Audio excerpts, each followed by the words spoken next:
I'm not a huge fan of the naval battles, and just with all apologies to. Why aren't you a huge fan of the naval battles? I think the land stuff is much more interesting. But okay, let's get to it. I don't even have a funny slide for you or anything today. Let's just start. All right. Good morning, everyone. Okay. Battle of Jutland, May 31st, June 1st, 1916, fought in the North Sea, off the coast of the Denmark Jutland Peninsula. Hence why the battle gets its name, or where it takes its name from.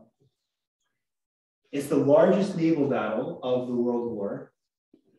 And the final, this little clip over here, final world history, the final naval battle in world history using exclusively battleships. Once we get to talking about things like the Battle of Midway in the Second World War, I think you already have different classifications in the evolutionary train, the aircraft carriers and things like that. And I will confess my ignorance on this point. I'm simply writing down a fact the way on this point here, the way a newscaster reads off the teleprompter with blind trust, right?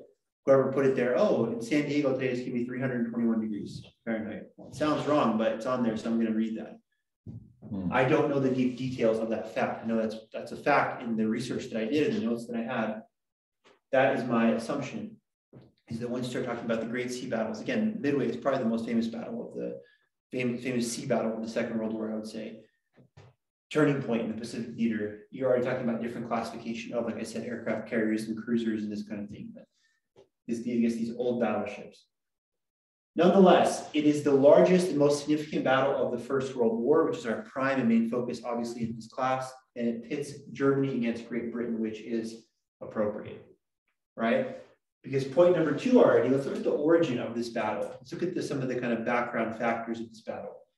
The Pax Britannica, 1815 to 71, Britannia rules the seas. That song and that stereotype is part and parcel of this entire issue, the whole problem, the whole paradigm, the way of thinking regarding this.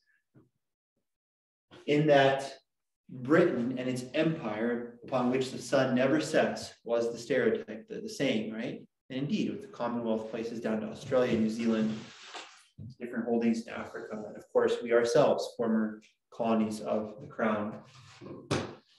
Britain's whole argument was, and this is what we see when the war starts, right? We said something like, the divisions on the Western Front when the war commences, the army, the land battle guys.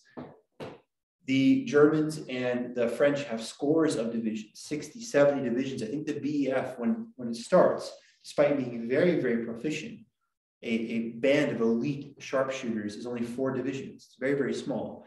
Because the argument throughout British history was, as long as we control the seas, what do we therefore control going off of that? What essentially speaking?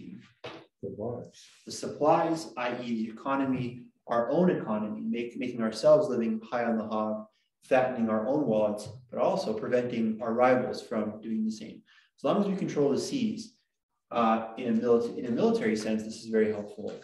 But even more so, what we're ultimately interested in is the economics. I'll do a quick jump ahead right now, if you'll allow me. It's reading a very, very good book. I'll bring this into you at the end of the semester by a man named Barnes, who gets a lot of flack for being this pro-German revisionist, as people saw it. He wrote a book called The Origins of the Great War, The Genesis of the Great War in 1926, which is already really creepy because at that point, as far as he knew writing that book, on the precipice of time, there was no World War II yet, right? He's talking about this like generational, once-in-a-lifetime event, which it was, but even more elevated because it's not the hindsight that we have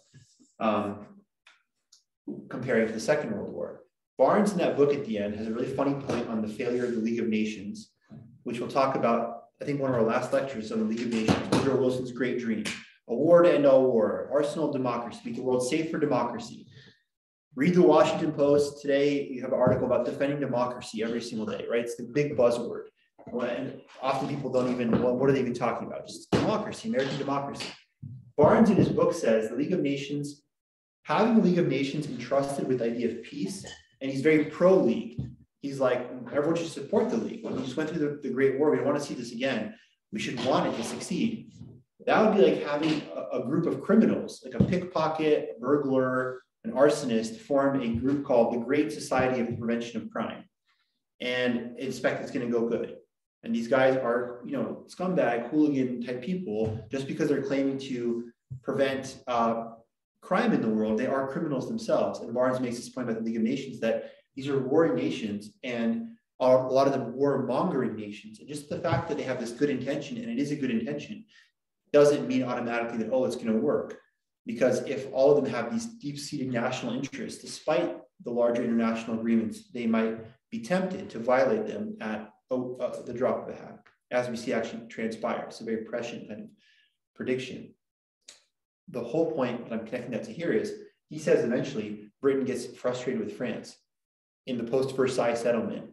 And hey, all you French have is hatred for Germany. That Alsace-Lorraine hatred that's just still continued on, even though you won the war, you just want to punish them, punish them, punish them. We're sick of this BS. We, Britain, all we ever cared about is the money. We just want to go back to the economy. In some ways, the League as well will falter in the 20s, and Britain's like just, and then when the Great Depression comes, I mean, all bets are going to be off at that point. But Britain always, is this an ultimate key to British history? That's probably not fair. Just to say all Britain cares about is money, to say that sincerely, it's not true. That's very narrow. But in a certain sense, yeah, like the British are like, we want to control the sea, not so much to fight, but to have the best economy and to control the economy and be top dog and have London be whatever the World Economic Forum, you know, AAA+ city. Like only London and New York have that ranking. Even Paris and Shanghai and those are places, they're not the top gold standard, the top for banking and finance. Well, but a competitor arises, right? Pax Britannica ends in 1871 with, you can say, the rise of Germany. That is the year, that famous impetus to the war, Alsace-Lorraine, that revanchism commences with the Prussian triumph over the French in the Franco-Prussian War and the subsequent unification of Germany, minus Austria, right? The unification of the German states around Berlin, a centralized government. And like we said, this is now a great memory jog to the first couple lectures of the class. 1815 to 71 is Pax Britannica, Britain's the top dog. US will start coming into our own 1919, but in that middle period from 71 to 1914, those last 43 years leading to the First World War, Germany is arguably the top power in the world in some ways. Now, right, we want a place in the sun. Too long, Germany has been content to take, you know, what is the philosopher's right and leave the world to everyone else. We demand our own place in the sun. We demand colonies. We demand the pragmatic material everyday life. But we want power. And they're definitely behind in that colonial race. Germany is also encircled, right? That's their great fear of encirclement. They're entrapped between two possibly hostile powers. It will become officialized in the 1890s, 1904, with the Entente and the agreements between France and England and Russia. So there's a lot kind of pressing Germany down, making Germany feel paranoid, for lack of a better word. However, at the same time, by the same token, Germany arguably has the best science, the best culture, the best, all this kind of stuff. And they begin this is 2A, this great naval race with the British. But what is 2-1? Why do I have 2-1 circled? In this naval race between 1898 to 1912, year of the Titanic, which is basically both Britain and Germany, Germany especially trying to catch up to the naval power of the British, trying to build their own ships, their own state-of-the-art naval craft. What is 2-1? Remember what that was? The British want to have twice as many. Yeah, that doesn't seem too fair. It doesn't seem too diplomatic. I mean, good for the British. If you're like, yeah, you know, Britannia all the way, that's smart from that nationalistic point of view. But from an international kind of neutrality, what's wrong with Germany trying to equalize and have the same ships? No. We British, if we have 34 ships, the most the Germans can have is 16. If they have 17, it's already 2-1. We want to even like make it 2 point whatever, right? And if they have 20 ships, we got 34, we're gonna have at least 40 or 41. They want to have that 2-1 balance. There's this great race. There's these things like the Morocco incidents, right? The German boat Panther in Northern Africa with the French. These incidents again that we covered in the earlier part of the class leading up to the war. Yeah. I'm just looking at the dates and trying to get this. So 1898 to 1912, the 2-1 that you're on right now. Yeah. But Germany was unified, you know, like 20, 30 years before that. Right. So how does Britain tell them what to do? We're not at war. I mean, what's going on? How come they even? Okay, it's a great question. So first of all, as far as I understand, that famous comment by von Bülow in the Reichstag, or the German parliament, about the place in the sun is the 1897s. The Kaiser is taken over in 1890. So really the 1890s are this kind of German coming out party. In the 70s and 80s, Bismarck has this Kulturkampf, often very anti-Catholic, and the cultural war. And there's a lot of kind of like internal Germany does what America does over 200 years in like 20 years, like on super fast speed. America in the whole 19th century, it was the time of manifest destiny, internal focus. And then in the same year, coincidentally, 1898, the Spanish-American War, now it's time for American imperialism to be born and go to the world. The Germans do it like super fast. It's like their manifest destiny is just like the 1870s. That's when we just focus on making the German Empire great and kind of weeding out the enemies of the state and whatever. But pretty quickly by the 1890s, especially when the Kaiser makes that stupid mistake and relieves Bismarck of command, right? Oh, you don't know what you're talking about, old dude. Oh, you're so boring and blah, blah, blah. I'm going to go put on my British outfit, eat plum pudding, kind of crap. Like, it's a really stupid act. But then there becomes this insatiable lust for German geopolitical power. So you didn't ask this question, but the timeline was great. The reason was the distance is that it's not till Admiral von Trippitz and these people, by the turn of the century, decide to initiate Admiral von Trippitz, this great naval building program, that it becomes, the snowball starts rolling. It's not at the beginning of the time. To your question, how does Great Britain tell them what to do? They don't. They do as much as we tell the Chinese what to do today or whatever, just by diplomatic pressure and cables and hey, whatever. And I wouldn't do that if I were you. And look how China always gets very touchy about Taiwan, like these interests that we don't want you guys there. And I wouldn't do that if I were you. If a couple fighter planes fly over, is it a warning? I don't know. You decide if it's a warning or not. Those kind of like diplomatic stuff where these are two first-rate powers. They have to tip on eggshells. Britain's not going to be like, we're going to bomb you guys or whatever. And they're total anachronism for this time, but we're not going to go to war against you on the first drop of the hat. But we don't like what you're doing because we rule the seas. We're going to have this 2-1 rule because if you guys are good, we acknowledge you're good. You guys are freaking really good. We British, we're actually kind of angry and jealous maybe about German engineering. I bet you guys can make great boats. That really scares us. And we hate that. So stop, because that might get into some of the kind of control of the economy that we want. If we control the shipping lanes, maybe we can fix the prices. We can talk about embargoes. We can talk about what port is open or closed, etc. If you have people competing with us, no, we don't want that. So it's kind of a slow burn, We get to 2B already, blockade and U-boats. Everything leading up to the Battle of Jutland, already the seeds start right from the first part of the war. When we're talking about the first Battle of Ypres and the hardening of the Western Front, this is so cool because we go through this class basically chronologically, but this is a new angle. It's a new theater now. We talked about the Western theater, talked about the Eastern theater, the East and the West a lot in this class. We've also talked about the Southern theater, a la Gallipoli in Turkey. We've also talked about the Southern theater in Caporetto, in Zanzo, the Italians. You can say this is the 5th front we've opened up in this class now, the naval front. And tomorrow, or Thursday, we talk about America. And the whole class is just America. It's the 6th front, the coming American involvement, especially post-re-election of Woodrow Wilson in 1916. The blockade right away is the Hail Britannia, Britannia rules the sea demonstration of power. Oh, you're our enemy? We're going to prevent food from coming to you, prevent material, whatever. And the Germans respond by, okay, we're down 2-1 or more. We're German. We always find a solution, that kind of problem-solving thing. Again, I'm so trafficking in stereotypes now. But really, the Germans are like, we're beat on the sea. We haven't caught up. We're not as good as the British perhaps, but we have a U-boat, which is a leveling factor. So I'm going to have here, so U-boat, why so key, why levels? By that I mean, why does it level the playing field? The reason a U-boat levels the playing field is, well, it's a submarine.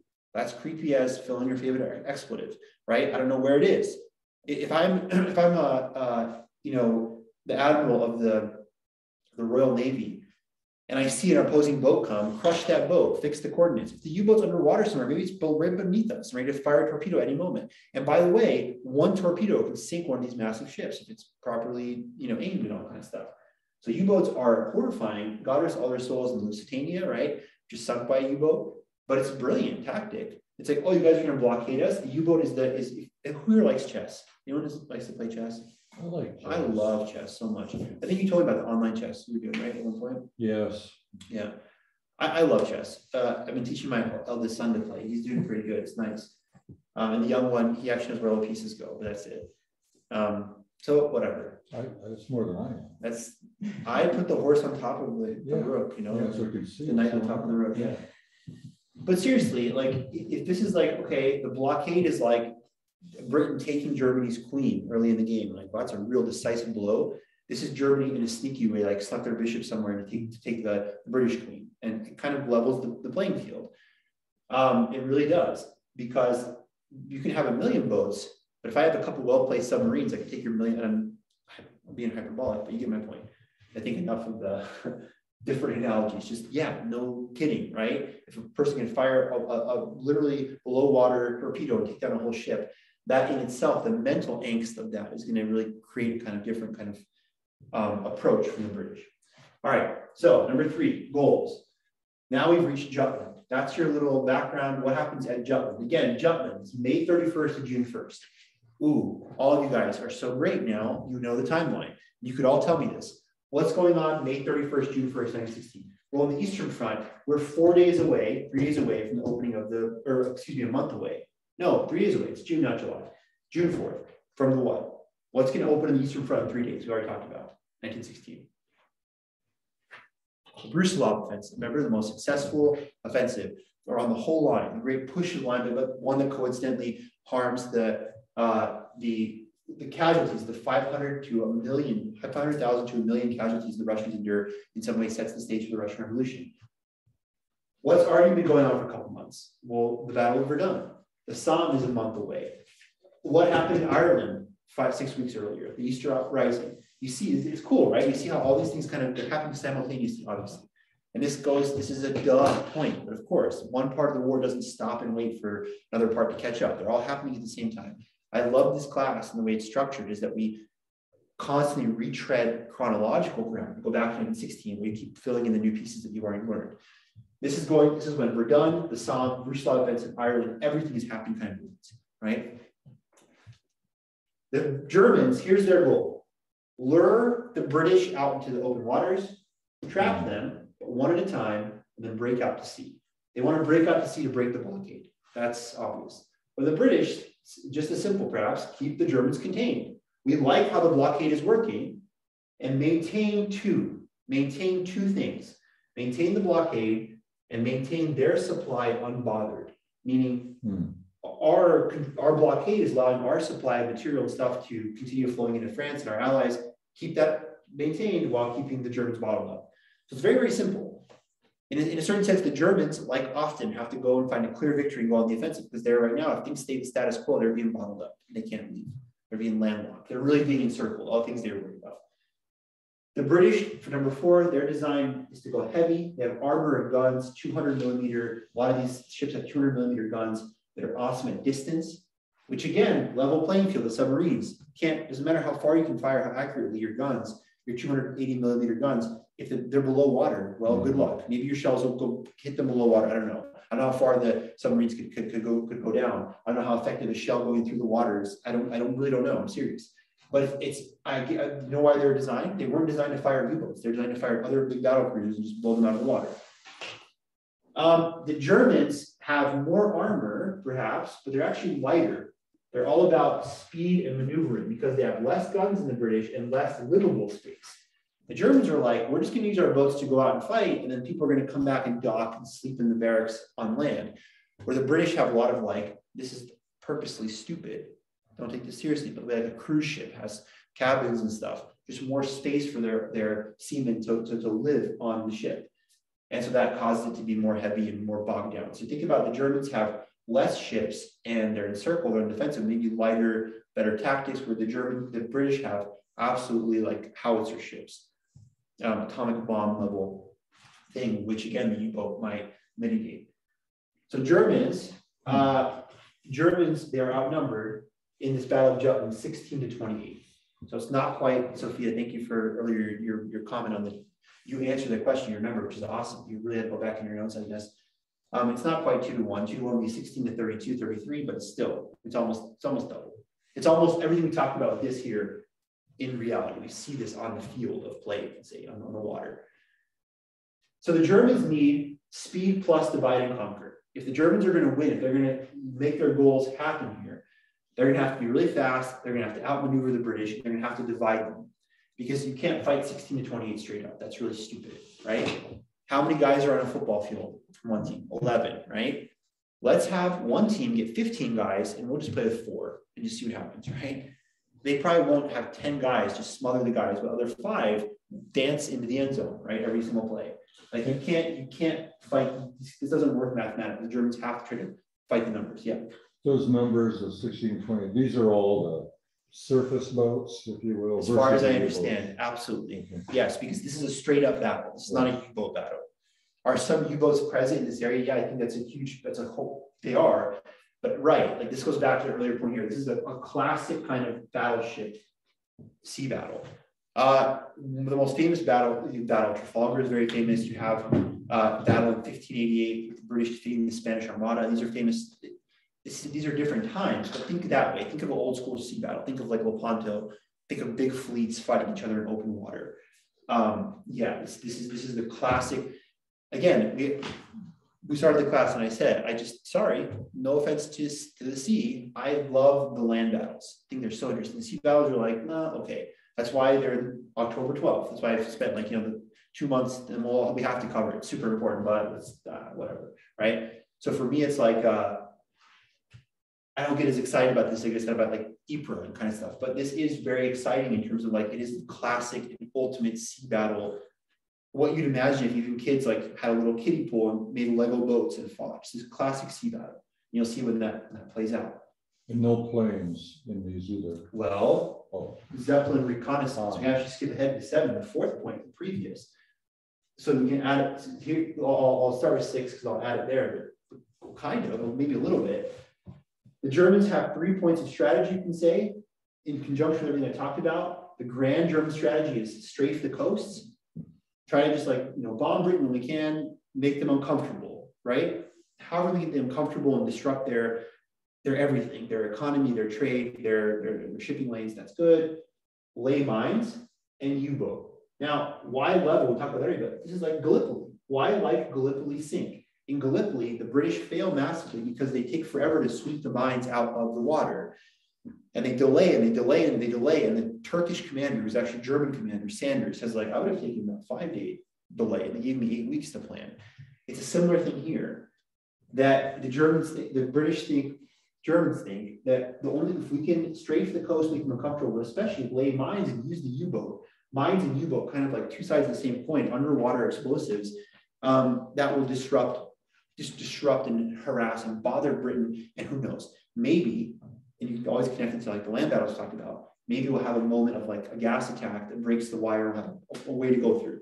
Maybe something will happen, a couple mines explode, some good U-boat strategy, and we'll be able to break out, right? And this is what this battle kind of is gaining towards. We're trying to get that point. And the 4th point, the British have pioneered might be too strong. The air reconnaissance in this war is not what it will later be, of course. Nothing to what it is compared to today. But they've used Zeppelins as well, kind of to scope out where some of the British defenses are on the coast when we're trying to strafe them. Where should we lay the mines? So there's planes in that way, you can say a little bit. What are the projectile stats going into battle? Something called the weight broadside. This means how much tons of ammunition you have. Okay? How many pounds? Well, you can see the British advantage is almost 3-1. In boats, their advantage is 2-1. In poundage, they have 332,000 pounds of explosives, which is almost triple what the Germans have. It's not quite triple. Triple would be 400,000. 400 and what? What is 34 times 3? 102, 402. Yep. 402,000 would be exactly triple. Well, it's not that, but 2.7 something, whatever. It's a pretty big advantage. It's a bigger advantage than that one.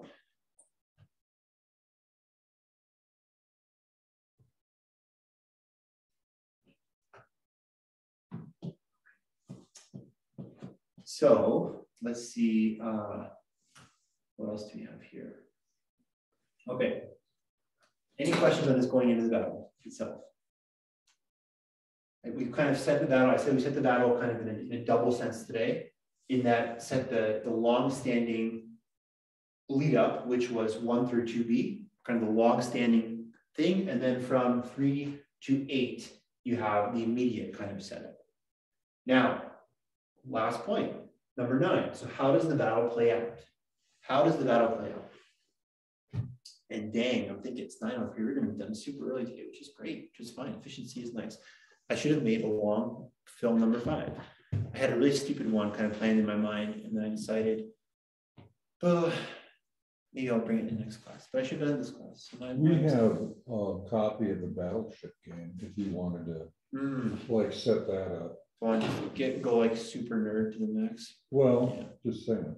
Well, just saying it's like you can do it. Yeah. See that, and I play that. I haven't played that as much as I should have, because growing up in the 90s, like that was huge. That was really big. It was way before the kind of crap today. And that Battleship is like a work by Da Vinci compared to this today, right? And I wish kids just did Battleship. But I didn't play it that much, but I played it enough to be like, that's perfectly appropriate. I'm being dead serious. Jutland is like this game of Battleship. And like, you can't see the other dude right across the screen.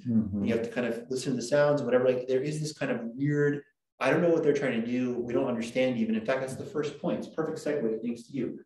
A Gettysburg-like accidental meet on May 31st. Hipper, Bates Beatty, Hipper, the German dude, Bates Beatty. And immediately 2/6 the battle cruisers are sunk. Germans strike the first blow.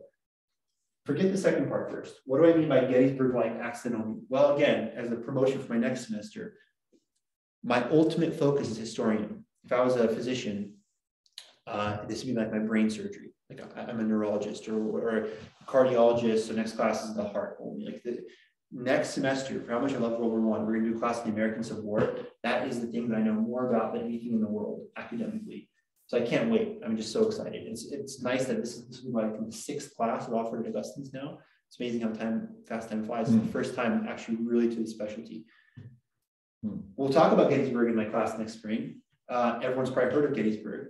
If you haven't, if you're like, what do you mean? Gettysburg was a battle, the pivotal battle fought in July of 1863, July 1st to 3rd, which is the high point of the Confederate advance to the north, after which they lose the next day on July 4th. Vicksburg falls to Ulysses S. Grant, Union General, future president.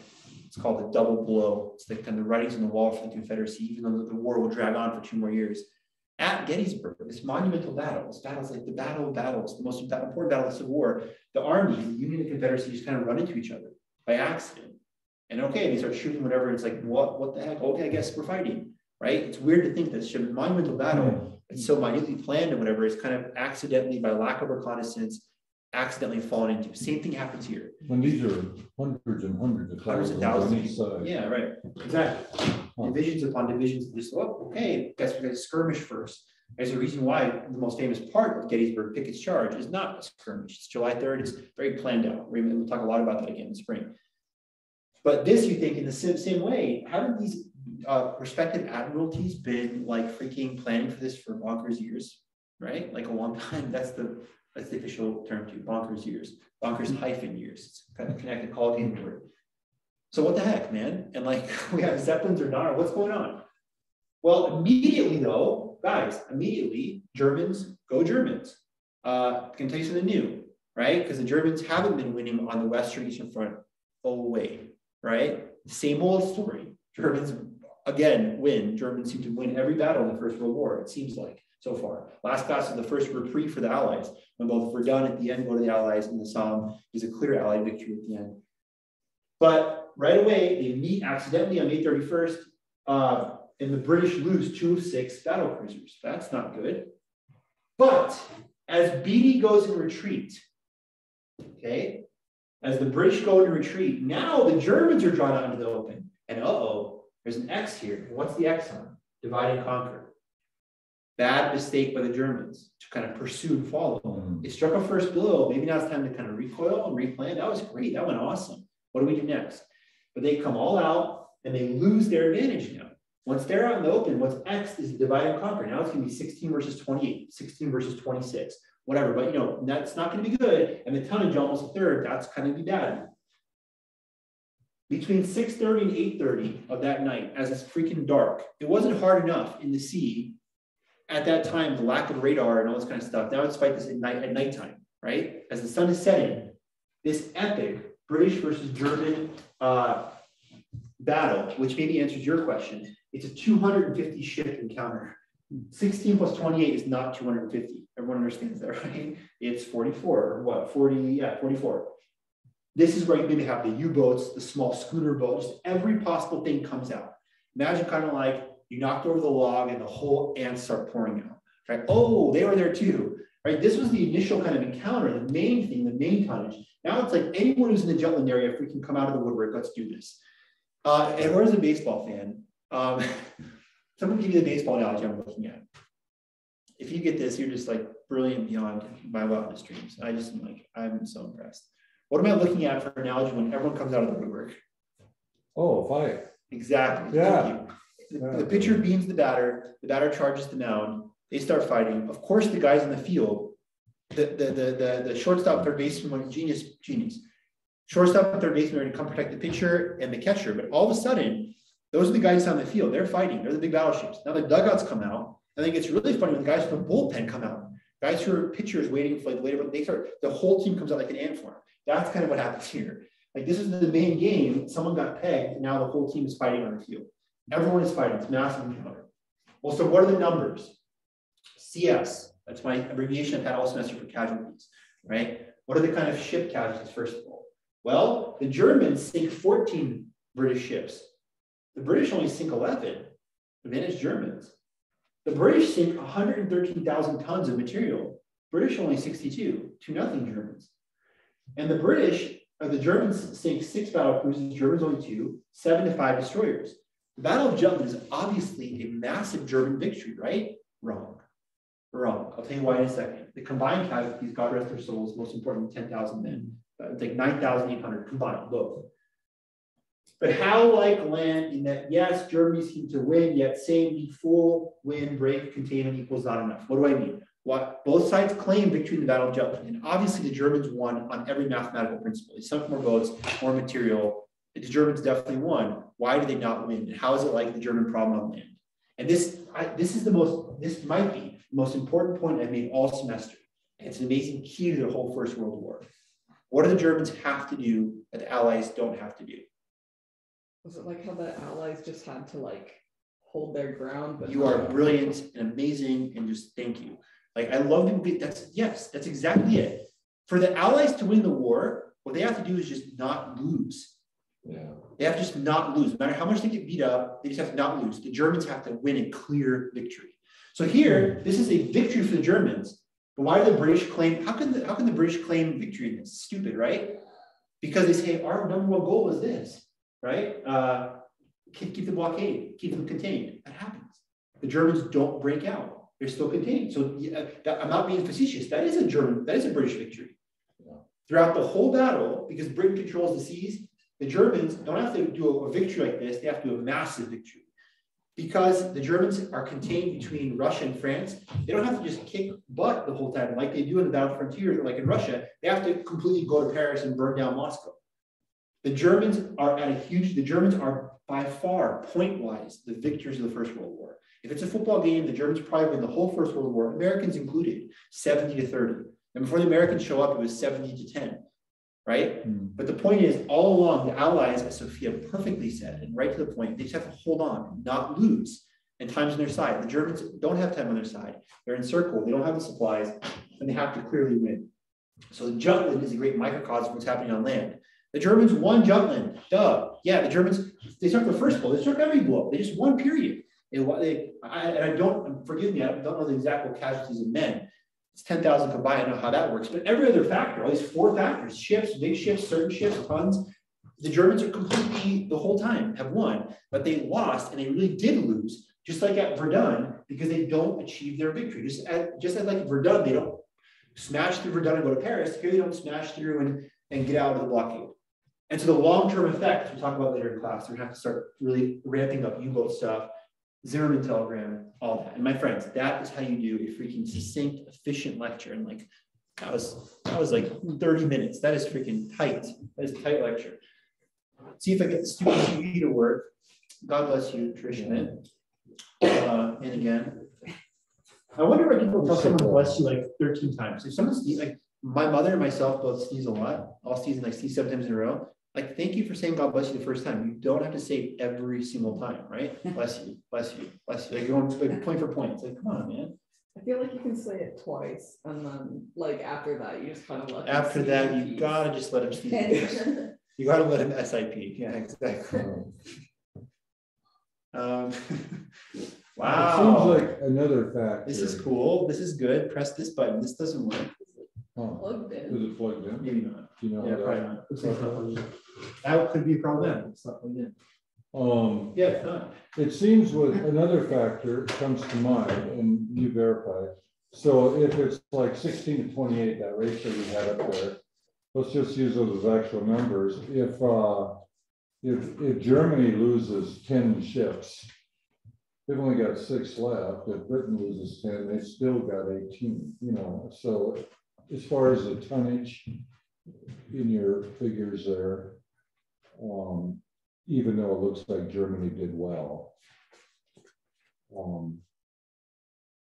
Never mind. No, I'm listening. No, what? I'm listening the whole time. So you're supposed to by now say that that's brilliant, you know. I didn't think it was though. I always tell you I'm that. kind of used to that now. I always tell you the truth. I think you are a very, very brilliant person. That comment was like, Yeah, but I need it like I do too. I really do too. I need to be told like, that was a great job. Good work. Thanks. All right, there's Jutland. People on the screen, I couldn't give a less of a flying beep how well you can see this or not. You should be in class. So if you can't see that well on Zoom, I couldn't care less. The exception is the amazing and incredible and unique Meg Clark, who is a faithful attendee of Zoom. Meg, if you're listening, you are a great person and widely beloved and respected. Everyone else in the Zoom chat, you're not respected or loved. Yes. I don't know about Meg, but for me, when I try to go to Zoom, it still is asking me what's the ID number, et cetera, et cetera. It doesn't work like Yeah, put Band-Aid Schmidt. It was like special permissions. that. Explains. I don't know. I'm sorry. Well, get together. Let's go. This is a good photo. You see where Jutland is. You see kind of the. Don't worry about all the crazy naval crap on the side. I don't see the word Jutland. No, It's Denmark. Off the coast of Denmark is just called the Jutland Peninsula. Oh. But I'm saying this is the area here in the North Sea. Yeah. You see where it is relative to London. Even Scandinavia already pretty cool. Ireland is involved. Dublin and Belfast. Nice. Okay. Not involved at all. Involved in the map. How far across is like the British coast to Denmark? No idea. Does it show on legend? Yeah, it doesn't show. So look how close Folkestone is to Dunkirk. I mean, in the Strait of Dover, English Channel, Britain to Belgium. Yeah, that's why Britain was always so desirous to control the sea, because they said that a foreign power occupying Belgium would be like having a gun pointed at the temple of the British Empire. Like, you can see that's, if you're wondering why the BEF is so easily involved in the First World War, look how easy it is to get across the Flanders fields and Ypres and where all the battles taking place, right? That's like us in Cuba, you know. Yeah, even though, oh no, we're 60 miles from Cuba. I think this is way less. Yeah. I don't know if anyone can look that up. How wide is the English Channel from Belgium to Britain? Someone can find that. I think I know it's 60 miles from Cuba to Miami. There's no way this is that long. Yeah, but then you're also talking nuclear weapons versus right. stuff. That's fair as well. Yeah, exactly. Nuclear weapons make it 6 inches, making a button press. Yeah, it eliminates space altogether. Here's all kind of photos from Jutland. What strikes me is like, well, how massive these ships are. It's just an armored Titanic in some ways. But if this kind of stuff isn't hard enough, remember again, they did this at night. When it starts getting crazy at 8:30 at night, when it's dark outside, it's insane. I mean, you're relying completely on towed instruments and mathematical calculations. You can't see anything. And look how hard it is to see during the day. Imagine those poor sailors, the direct hit, like when that kind of stuff is going on, the smoke. I mean, it's a total disaster. It's like if battle wasn't bad enough, make it in seawater, freezing cold, water, and I guarantee you that the off the Jutland Peninsula in May is ice freaking cold. I mean, that's not warm water. This is not fighting the Caribbean, So yeah.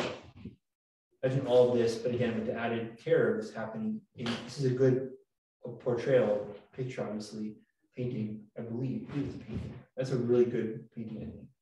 despite it being crappy pixelation on here, it almost looks like a photographic, but of when this battle really gets heated up at 6:30 at night, as the twilight is coming in. Imagine again when that gets as dark as those smoke clouds are, fighting that. And looky here, look at that. You won't know what comes next. Until next class. All right, Zoom people, bye. See you next class. Thank you for joining us.